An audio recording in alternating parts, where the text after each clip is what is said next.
We currently see the world as a physical, mechanical machine. Everything is chemistry and atoms and stuff like that. And it turns out the new understanding, really, which is quantum physics, says the focus shouldn't be on the material things. The focus is on the invisible energy things, which include thought and belief, because it turns out it's the invisible energy that controls the physical world. And this is what quantum physics talk about. They talk about what they call the field. And I say, well, what's the field? Well, they say invisible moving energy that influences the physical world. And I go, well, that definition is the same definition for spirit, invisible moving forces that influence the physical world. So it's interesting that today's modern science is reconnecting us with the ancient history of spirituality, which really says that we are energy beings inhabiting a physical body.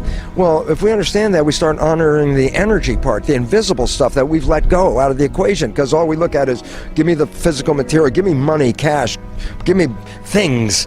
And it turns out that it's the energy is more powerful, the invisible stuff is more powerful than the physical stuff. So turning our beliefs around and recognizing our thoughts are powerful elements.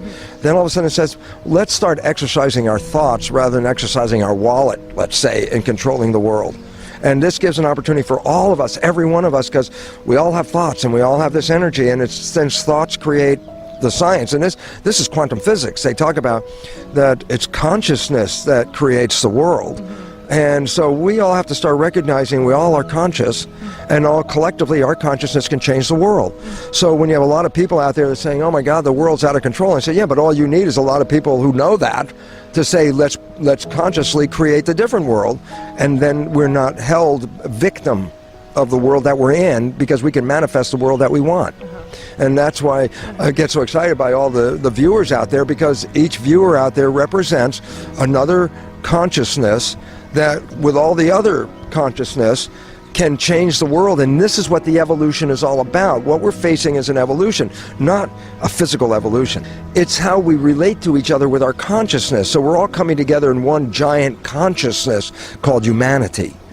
And this is the evolution we're facing. Yes, you were explaining in your lecture yesterday that we were going from a church-based, very much model, to then, now science is giving us the truth. Science has been doing that for 150 years. So we left the church-based model of a spiritual world, entered into the science-based model of a physical world. We played both of those worlds now. And what's the evolution? The evolution says both of those worlds collectively make the world. So it's not just spiritual, it's not just material. You have to bring both of them together. And so now that we travel through the spiritual part of the world with the church running the world, and then the material with the science running the world, we're coming to a closure that says, to understand the world, you have to invoke both the spirit and the matter. And that's why consciousness, when I talk about spirit, is that really our consciousness, our energy, our thoughts. It's not physical, it's energy. And yet science now tells us those thoughts are shaping the physical world.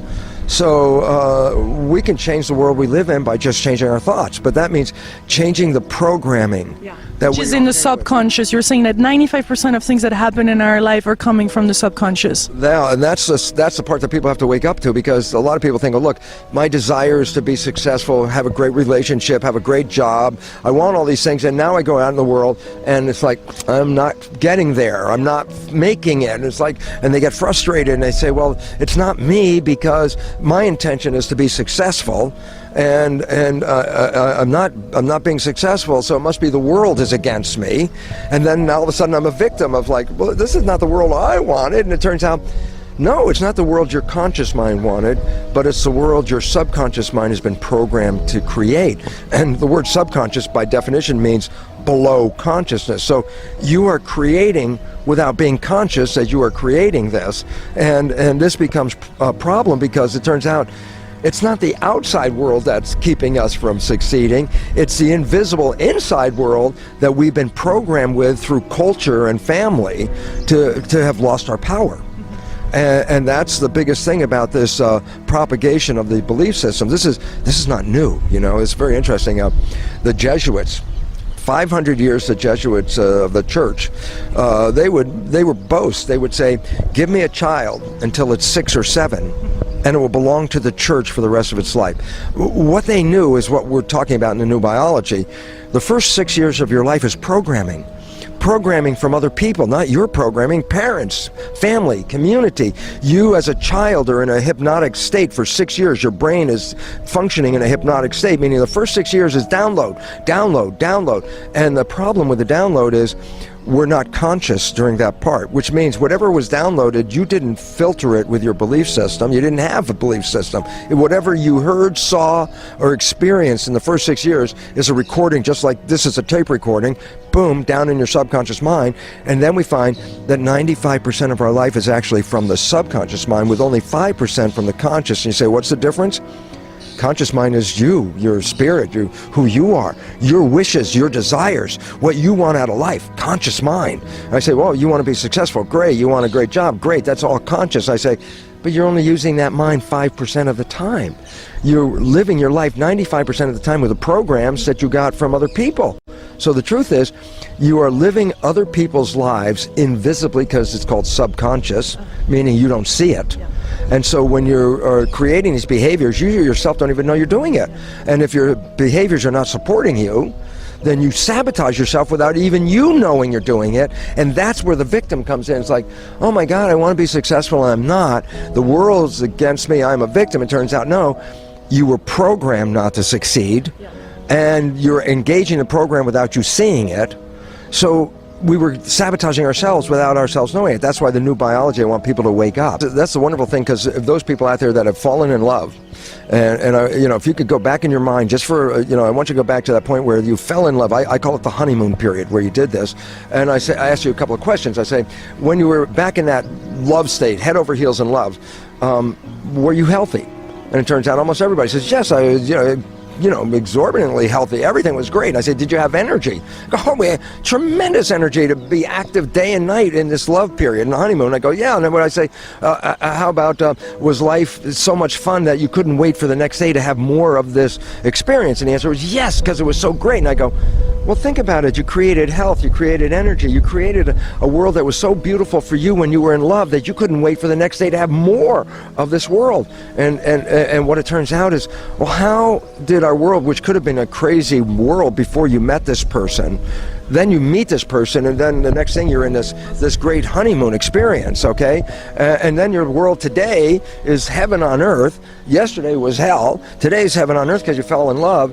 And then what I want people to know is, that was not an accident. That wasn't just a, wow, that just happened. It's like, you created the love experience, and in the process of creating the love experience, you created health for yourself, energy, and you created the world that was so beautiful for you that it was heaven on earth. And why is this important for me to let you know? And basically I said, this was not an accident. This was a creation. And if you understood how you did it, and now we know why, how it happened, and that is, remember, our conventional understanding is we run our lives 95% of the time from our subconscious programming. When you are falling in love, you actually don't go into the subconscious program, because the conscious mind is so excited about being here, it doesn't leave, and that's why the problem most of the time is our mind's thinking. And when the conscious mind's thinking, by definition, it's not paying attention, and that's when the subconscious programs run. When you're in love, the conscious mind doesn't want to go anywhere. It wants to be right here and take in all that love. So this is one time in your life where you have a tendency to stay in the conscious mind. I said, well, what happens when you stay in the conscious mind? The answer was, you created heaven, because you were creating from your wishes and desires. But the moment life gets busy again and your conscious mind starts to travel, then you go to the default, and the default is a subconscious program. But those programs came from your parents, your family, and community, so they're not even your beliefs. So you start living other people's lives. So for me, what does it all mean? And as you express, is like, when we're in love, we create heaven on earth. What if we could learn to stay in our conscious mind, which is called Buddhist mindfulness? It's a practice. It means that you can then have a honeymoon every day for the rest of your life on this planet, because it was only when we get out of our conscious mind do we return back to the hell on earth again. And that's because we were actually creating that without ourselves even knowing it. When we have a group of people and we do like kinesiology muscle testing, one of the questions that I love to ask, the first question in muscle testing is, get ready to do a muscle test, hold out your arm, and then make a statement, I love myself. The most surprising thing is, I think up to 80% of the audience will not test positive for that belief. And that's because during our childhood development, we were so criticized by our parents and our family and criticized to do better, which meant at some point is, well, why are we being criticized? Well, our parents want us to do better, but if our subconscious mind's just recording the criticism and our conscious mind's not there, then our belief of who we are the critical things like, oh, you're not smart enough, you're not lovable enough, you're not, you can't do sports, you don't deserve things. These are what parents say. When we put that down in our subconscious, that becomes our belief system, our subconscious, and since we run our lives 95% of the time from that, that's why when you check, do I love myself, and the answer comes out, well, what kind of childhood language did you hear from your parents? And the issue is that's why 80% of the people cannot test well for loving themselves, because their subconscious never got the program from the parents, oh, you're the most wonderful, loving child, and you can do anything, and we support you in everything and all that. If you didn't get that, then you got criticism. And if that criticism went in the subconscious mind, then that was recorded and you become the criticism. All of us, we should test that as just, do I love myself? And why is this an issue? If you can't love yourself, then how are you going to find somebody to love you? Because the first thing your psychology would say was, I can't love myself, and this person says they love me. Why would they love me? And I don't even love myself, so they obviously are not a good judge of love, because if they're loving me and I don't love me, then we don't agree on that. And people sabotage themselves because of these subconscious beliefs. So to fall in love, the first thing is you got to love yourself.